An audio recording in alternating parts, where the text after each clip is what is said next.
მოგესალმებით, თქვენ უყურებთ რეგიონის დღის მთავარ ამბებს. ქართული ოცნების დეპუტატი ანტონ ობოლაშვილი აცხადებს, რომ სამცხე-ჯავახეთის სოფლები იმაზე მეტ ადამიანს აქვს დატოვებული, ვიდრე ეს ოფიციალურ სტატისტიკაში ასახული. შესაბამისად, ობოლაშვილის თქმით, მოსახლეობა წუხს, რომ სოფლებს არ აქვთ მაღალმთიანი სტატუსი, რადგან 2014 წლის ოფიციალური სტატისტიკის მიხედვით ვერ აკმაყოფილებენ მიგრაციულ კომპონენტს, თუმცა რეალობა განსხვავებულია. ანტონ ობოლაშვილმა ამის შესახებ საქსტატის ხელმძღვანელთან შეხვედრაზე ისაუბრა და ჰკითხა, ჰქონდათ თუ არა 2025 წლის საყოველთაო აღწერისას პუნქტი, რომლის მიხედვითაც მოსახლეობის რაოდენობა დაკორექტირდა და მოსახლეობის რეალურ მაჩვენებელთან გათანაბრდა. საქსტატის აღმასრულებელი დირექტორის გოგიტა თოდრაძის თქმით, მოსახლეობის აღწერა ქალაქიდან სოფლად და სოფლად ქალაქში მოსახლეობის მოძრაობის განსაზღვრის შესაძლებლობას გვაძლევს. მისივე თქმით, წინასწარი მონაცემებით ურბანიზაციის მაჩვენებელი მაღალია. თუ 10 წლის წინ ქალაქში მცხოვრებთა ნაწილი 59% იყო, ახლა ეს მაჩვენებელი 64%-მდეა გაზრდილი. მაღალმთიანობის სტატუსის მინიჭებისთვის არის იქ 4 კომპონენტი, რომელსაც უნდა აკმაყოფილებდეს დასახლებული პუნქტი. ერთ-ერთი პუნქტი არის მიგრაციული მაჩვენებლები. მე ხშირად მაქვს შეხვედრები სოფლებში მოსახლეობასთან და მოსახლეობას ყოველთვის აწუხებს ის, რომ არ აქვს მაღალმთიანობის სტატუსი, მიუხედავად იმისა, რომ მიგრაციული მაჩვენებელი არის მაღალი. თუმცა ოფიციალური მაჩვენებელი სხვა რამეს გვეუბნება. თუ ქონდათ ეხლა ამ აღწერის პერიოდში მსგავსი რის საფუძველზეც დაკორექტირდა და რეალურ მოსახლეობის მაჩვენებელთან გათანაბრდა მანამდე არსებული ოფიციალური მაჩვენებელი. ანუ მთლიანობაში მოსახლეობა წუხს, რომ არ აქვს მაღალმთიანობის სტატუსი და ამ ოფიციალური მაჩვენებლებით ვერ შეესაბამება, ანუ ვერ აკმაყოფილებს მიგრაციულ კომპონენტს, მაგრამ მოსახლეობა ამბობს, რომ სოფელი დაცლილია. როგორც მოგიხსენებათ, საერთაშორისო პრაქტიკაც ცხადყოფს, საერთაშორისო მიგრაციის მონაცემებს უზრუნველყოფს საზღვრის კვეთის მონაცემები, რომელსაც ჩვენ რასაკვირველია ადმინისტრაციულ მონაცემთა წყაროსთან ვიღებთ შინაგან საქმეთა სამინისტროდან.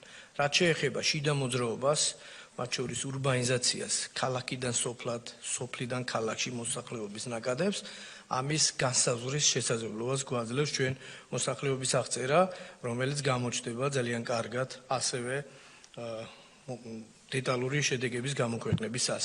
თუმცა იმასაც გეტყვით, რომ წინასწარი მონაცემები ჩვენ გამოვავლინეთ ის, რომ საკმაოდ მაღალია ურბანიზაციის მაჩვენებელი, დაახლოებით 59% იყო 10 წლის წინ ქალაქის მოსახლეობის რიცხოვნობის შემადგენლობა წილი და დღეს გახლავთ ის 5%-ული პუნქტით, დაახლოებით 64%-მდე გაზრდილი. საქართველოს მთავრობამ მაღალმთიანი სოფლების ნუსხა 2015 წლის 30 დეკემბერს მიიღო. ოფიციალური მონაცემებით ეს სტატუსი 1582 დასახლებას მიანიჭეს, მათ შორის სამცხე-ჯავახეთში სტატუსი 201 სოფელს მიენიჭა, თუმცა ეს სტატუსი ყველა სოფელს და დასახლებას არ შეხებია, რადგან ინფრასტრუქტურის სამინისტროს გვერდზე არსებული მონაცემებით, გარდა დასახლების მინიმუმ 1500 მეტრის სიმაღლეზე განლაგებისა, საჭიროა დასახლება აკმაყოფილებდეს შემდეგ კრიტერიუმებს. მთის ფერდობის დახრილობა, ინფრასტრუქტურის მდგომარეობა, კლიმატური პირობები და ბუნებრივი გარემო, სასოფლო-სამეურნეო დანიშნულების მიწის სიმწირე და სიმცირე, დემოგრაფიული მდგომარეობა, მათ შორის გამწვავებული მიგრაციული პროცესები. ამავე განცხადებაში მითითებულია, რომ დასახელებების ნუსხა 10 წელი არ გადაიხედება, 10 წელი მიმდინარე წლის 30 დეკემბერს გადის. აპირებენ თუ არა სოფლების ნუსხის ჩამონათვლის გადახედვას და ქვეყნის მიგრაციული მაჩვენებლის მიხედვით სოფლებისთვის მაღალმთიანი სტატუსის მინიჭებას. ამის გასარკვევად ჩვენ რეგიონული განვითარების სამინისტროში დაკავშირება ვცადეთ, თუმცა აქ ჩვენ ზარებს არ პასუხობენ. უწყებიდან გამოვითხოვეთ საჯარო ინფორმაციაც. თემაზე მუშაობას განვაგრძობთ. ადგენის მუნიციპალიტეტის მერია ქუჩების წინა საახალწლო დეკორაციით მოწყობისთვის 90,000 ლარის დახარჯვას გეგმავს.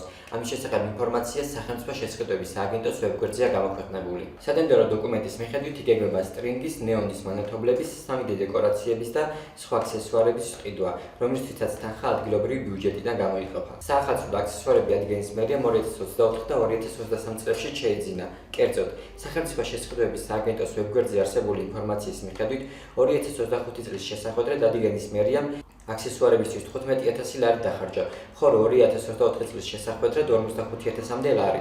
შესყიდვა ითვალისწინებდა აქსესუარების მოწყობას და დემონტაჟს. ტრაგედიის გასულ წლებში ნაკეთ დეკორაციებს. ადიგენის მერიაში გვეუბნებიან, რომ ახალი აქსესუარები არსებობს დაემატებოდა შესაბამისად საახალწლოდ უფრო მეტ ქუჩას მოაწყობენ. გარდა ამისა, ადიგენის მერიამ გასულ წელს მთავარი საახალწლო ნაძვის ხე 158,000-მდე ლარად იყიდა. პროკურატურამ საბოტაჟის მუხლით სისხლისამართლის საქმე აღძრა 8 ოპოზიციური პოლიტიკური პარტიის წევრის მიმართ. ესენია მიხეილ სააკაშვილი, გიორგი ვაშაძე, ნიკა გვარამია, ნიკა მელია, ზურა ჯაფარიძე, ელენე ხოშტარია, მამუკა ხაზარაძე და ბადრი ჯაფარიძე. გავრცელებული ინფორმაციის მიხედვით, ნაწილს საბოტაჟს, ნაწილს ქვეყნისთვის მტრულ საქმიანობაში დახმარებას, ნაწილს კი ხელისუფლების დამხობისკენ მოწოდებას ედავებიან. პროკურატურის ცნობით, გირაოს შუამდგომლობას მხოლოდ მამუკა ხაზარაძის და ბადრი ჯაფარიძის შემთხვევაში გამოყენებას გეგმავენ, ხოლო სხვა პოლიტიკოსების მიმართ პატიმრობას ითხოვს. ეს იყო შემსხეთ არსებული დღევანდელი ბოლო ინფორმაცია. მეტი დეტალური ინფორმაციისთვის ეწვიეთ ჩვენს ვებ და Facebook გვერდს Talk to Regions. გვანდობთ რომ გიყურებთ. დროებით.